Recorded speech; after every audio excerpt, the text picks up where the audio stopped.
Hello दोस्तों। आज का नया टॉपिक है AfD VFD ABB VFD programming parameters. जो हमारे एबीबी के वीएफडी हैं उनकी प्रोग्रामिंग की जो पैरामीटर हैं वो कैसे सेट किए जाते हैं और क्या है। बेसिकली हम उस पर वर्क करेंगे, उससे उसको रिकवर करेंगे, पूरा कवर करेंगे। जैसे एबीबी वीएफडी की अलग-अलग सीरीज होती है। जैसे हमने एसी 310 ले रखा है यहाँ पे, वो सभी में लगभग कॉमन रहता है, थोड़ा बहुत चेंजेस रहते हैं। वो आप मैनुअल देखोगे चेंज हो जाए, चेक हो जाए, मतलब मैनुअल देखोगे आप, आपको पता लग जाएगा। बट अगर आपके पास मैनुअल नहीं है, आपके पास वीएफडी है, या किसी भी रीजन से कभी काफ़ी लोग को ऐसा होता है कि मैनुअल देखने के बाद भी हमारे मतलब प्रोग्रामिंग करने में दिक्कत आती है। ठीक है? तो इसलिए हमने सोचा कि एक उस पे उसके पैरामीटर पर एबीपी वीएफडी के पैरामीटर पर, जैसे मोटर के पैरामीटर हो गए और अदर कम्युनिकेशन पैरामीटर हो गया, सब पे एक मतलब वीडियो बनाते हैं जिसपे कि हमारे भाई लोगों को इसको समझने में कोई दिक्कत ना हो, प्रोग्राम करने में कोई दिक्कत ना हो, काम करने में उन्हें कोई दिक्कत न आए, इजीली कर सकें। चलिए हम शुरू करते हैं। हमारा प्लेटफॉर्म है, वैसे आप जानते ही हैं, ऑलवेज लर्निंग है, और सेशन का नाम है एबीबी वीएफडी प्रोग्रामिंग पैरामीटर्स। तो फर्स्ट लाइन आप देख रहे होंगे, A for ACS 310 relay output 1। ये एसीएस 310 आपका हमने पहले बताया कि ये हमने एक वीएफडी का सीरीज ले रखा है। उसमें एक रिले होते हैं, कई दो रिले होते हैं, तीन रिले होते हैं। बेसिकली उसमें एसीएस 310 में दो रिले हैं। उसके एक रिले से आउटपुट जो हम जनरेट कराते हैं ना, उससे हम रन वीएफडी के रन और ट्रिप के स्टेटस को पता करते हैं। जैसे हमने यहाँ पे लिखा हुआ है, पेज नंबर भी इसीलिए डाल दिया है, manual ACS 310 page 188 188 to no run and trip status. उस अगर आपकी वीएफडी ऑन रहेगी ना, ऑन रहेगी तो रन रन करेगी, तो वहाँ पे हम इनेबल के लिए एक 188 पेज पे जाके चेक करेंगे, उसका स्टेटस आएगा। जीरो कर देंगे और ट्रिप का स्टेटस दिखाएगा, वन कर देंगे आपका इनेबल का स्टेटस दिखाएगा। ये रिले के R1 रिले होगा, और उस पर आप कर सकते हैं। R2 में भी आप कर सकते हैं, सेम चीज़ है। बट आगे हर एक वीएफडी में अलग अलग सीरीज होती हैं, अलग अलग रिलेज होते हैं, 1 2 3। और आप मैनुअल देखेंगे उसमें क्या R1 के लिए क्या क्या कर सकते हैं, R2 के लिए क्या कर सकते हैं, ये सारी चीज़ें हैं। अब आता है to get Modbus RS485 reading, या उसमें RS485 की रीडिंग भी आप देख सकते हो। जैसे कि उसमें अगर कम्युनिकेशन पोर्ट है तो ठीक है, नहीं है तो हार्डवायर दिया रहेगा, तो वहाँ से आप ले सकते हैं। की parameter in long view parameter for the that will be receiving from assistant parameter 1611123। तो मतलब अगर आप इस 1611 से में जाएंगे 3 नंबर में, तो वहाँ पे इसका पैरामीटर दिख जाएगा, RS485 का। Keep the parameter for Modbus communication. Modbus communication के लिए जैसे उसमें क्या कौन सा मोडबस है, जैसे कि बहुत सारे मोडबस आते हैं, बैकनेट है, मोडबस है, आरटीयू है। तो उसमें आपको मोडबस के लिए, आरटीयू के लिए दिख रहा है मोडबस अप्रोप्रिएट है, मतलब उसमें जो भी है आप जो भी सेलेक्ट करना चाहते हैं, जो भी आपके लिए बेटर रहेगा, तो ये आपका वहाँ पे दिख जाएगा। वहाँ पे 9802 में जाएंगे, वन पे क्लिक कर वन वन कर देंगे, मोडबस ये आ जाएगा। अदर ऐसे ही क्लिक करते जाएंगे, उसमें पैरामीटर पूरा दिखा रहेगा कौन वाला है। बैकनेट हो तो बैकनेट होगा, मोडबस प्रोफिएंट होगा मोडबस प्रोफिएंट, आरटीयू होगा आरटीयू है। ओके। और अगर वीएफडी में एड्रेस डालनी है तो कौन सा एड्रेस लगेगा, जैसे कि आप जानते हो किसी भी आप तो खुद सोच लो आपका घर कहाँ है, एक एड्रेस हो गया।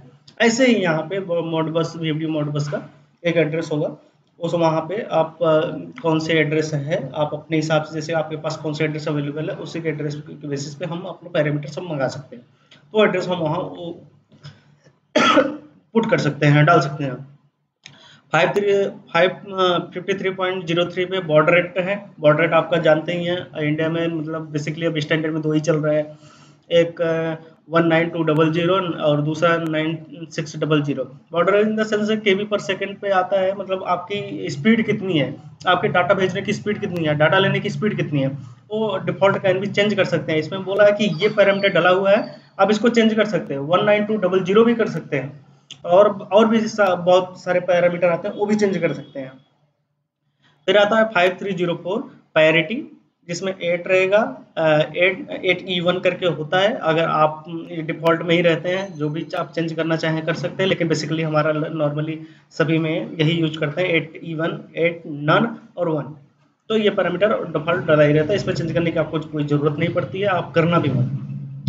अब 5305 में आप जाएंगे, ड्राइव लिमिट रहेगी, ड्राइव की लिमिट कितने कहाँ तक है, जैसे कि वाट में अगर लिमिट है तो कितना वाट तक है, फ्रिक्वेंसी में लिमिट है कितने फ्रिक्वेंसी तक है, ये लिमिट वहाँ पर अगर दिया है तो आप देख सकते हैं।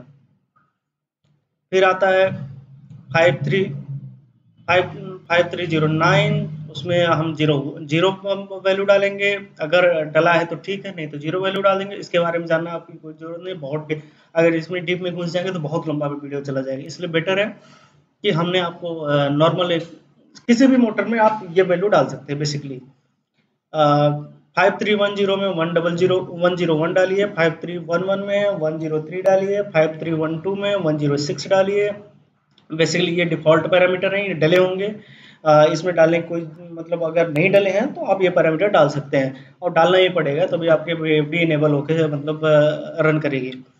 5314 में 107, 1001 में 1, 1201 में 0, 2102 में 2, 2006 में 1, 1607 में 1। अगर आपको इसके बारे में जानना है तो आप हमें कमेंट करिए, हमें बताइए कि हमें इसके बारे में भी जानना, आप ब्रीफ करके वीडियो बनाइए, मैं आपको बताऊंगा इसके बारे में, ठीक है। अब आते हैं अलग जो हमारे मोटर के नेम प्लेट पे पैरामीटर डालते हैं, जो हमें बेसिकली डालनी पड़ती है एक्चुअल पैरामीटर, उस पे आते हैं। उसमें कौन कौन से हम पैरामीटर डालने हैं, जैसे 9905 है, उसमें मोटर के वोल्टेज एज पर मोटर नेम प्लेट, अगर सिंगल पेज की मोटर है सिंगल पेज के 230 डालो, 3 पेज की 415 डालो। अब मोटर करंट एज पर मोटर नेम प्लेट 9906 में, अगर आपके मोटर के जितना लोड करंट है, जैसे कि 18 किलोवाट की मोटर उसका अलग होगा, 45 किलोवाट की मोटर है उसका अलग होगा, जो मैक्सिमम करंट है वो पुट कर दीजिए इसमें। मोटर फ्रिक्वेंसी एज पर मोटर नेम प्लेट, मोटर की फ्रिक्वेंसी हम बेसिकली इंडिया में 50 हर्ट्ज लिया जाता है, कहीं कहीं मोटरें होते हैं जैसे यूएसए वगैरह की, उनकी सीरीज होती है 60 हर्ट्ज की, 60 हर्ट्ज लेते हैं। तो यहाँ पे मोटर की फ्रिक्वेंसी आप डाल सकते हो 50 हर्ट्ज, बेसिकली आप इंडिया में डाल सकते हो। मोटर स्पीड एज पर अच्छा हाँ, एक चीज़ और, अगर कोई स्पेसिफिक मोटर आई, स्पेशल मोटर आई है, उसकी फ्रिक्वेंसी अलग अलग होती है, तो आप यहाँ पे उस नेम प्लेट को देख के फ्रिक्वेंसी आप फीड कर सकते हो। 9909 में मोटर पावर एज पर मोटर, जैसे हमने मोटर पावर के बताया 18 किलोवाट है, 10 किलोवाट है, 5 किलोवाट है, 20 किलोवाट है, जितना है आप यहाँ पे पुट कर दीजिए नेम प्लेट पे देख के। 20 है पैरामीटर फॉर लिमिट सेटिंग, उसकी लिमिट अगला 20 में जाएंगे, 20 सीरीज के नीचे आएंगे तो वहाँ पे दिखेगा कि आपके पैरामीटर लिमिट सेटिंग क्या है, जैसे फ्रिक्वेंसी की सेटिंग कहाँ तक है, एक्सेलरेशन कहाँ तक है, डी एक्सेलरेशन कहाँ से, रैंप अप कितना है, हायर फ्रिक्वेंसी कितनी है, वो सारी चीज़ें इसमें डाली जाती हैं। जैसे 16 और 11 में 231 पर लॉन्ग व्यू लंबे समय तक देखने के लिए यहाँ पे 3 पुट करते हैं। 2201 में 0 फॉर 0 सेलेक्ट करते हैं एक्सेलरेशन के लिए, अगर 0 नहीं इसको छोड़ दीजिए, अगर 0 डाल दिए हैं तो ठीक है, अगर उसको रन एक्सेलरेशन और डेली एक्सेलरेशन में आपको टाइम देना है, जिससे कि आप मतलब वीएफडी पे लोड ना पड़े, मोटर पे लोड ना पड़े, तो आप 2202 में जाइए, एक्सेलरेशन टाइम 30 सेकंड डालिए या 40 सेकंड डालिए, बेसिकली 30 सेकंड पर्याप्त होता है किसी भी मोटर के लिए। और डी एक्सेलरेशन मतलब मोटर बंद होने के समय कितना टाइम लगना चाहिए उसके 0 स्पीड तक जाने के लिए, वो 30 सेकंड डाल दीजिए, 30 सेकंड में आपकी मोटर बंद हो जाएगी। और 2102 में जाके देखेंगे, देखिए रैंप अप टाइम है, रैंप अप टाइम आपका दिया है कि कितने समय में मोटर फुल स्पीड में चली जाएगी, तो वहाँ पे 2 डालिए, मतलब कितना वेट टाइम आप डाल सकते हैं आपके ऊपर डिपेंड करता है। ये मतलब ये पैरामीटर आपको मस्ट डालने हैं, ये मोटर के पैरामीटर हैं ये सारे, ये आपको मस्ट डालने ही डाले हैं। और ऊपर मैंने बताया आपको ये ऊपर हमने आपको बताया ये कम्युनिकेशन के लिए है, कम्युनिकेशन के लिए आप डाल सकते हैं, कहीं पे डाटा ले रहे हैं आप स्काडा में ले रहे हैं, HMI में ले रहे हैं, बैकनेट में ले रहे हैं, कहीं भी ले रहे हैं वहाँ डाल सकते हैं आप। 1105 and 2008 is for frequency higher limit, ये फ्रिक्वेंसी हायर, अब उसमें चले जाएंगे 1105 एंड 2008, अब किस मोटर की फ्रिक्वेंसी सबसे ज़्यादा जो है वो डाल दीजिए यहाँ पे। ये फ्रिक्वेंसी के हायर लिमिट के लिए होता है। ये पैरामीटर डालना बहुत ज़रूरी है।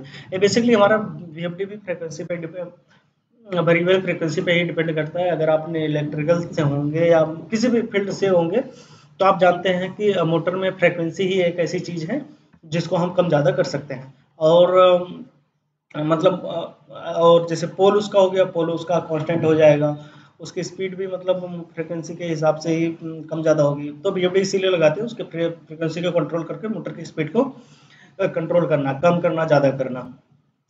Thank you so much guys, आज के सेशन के लिए इतना काफ़ी है।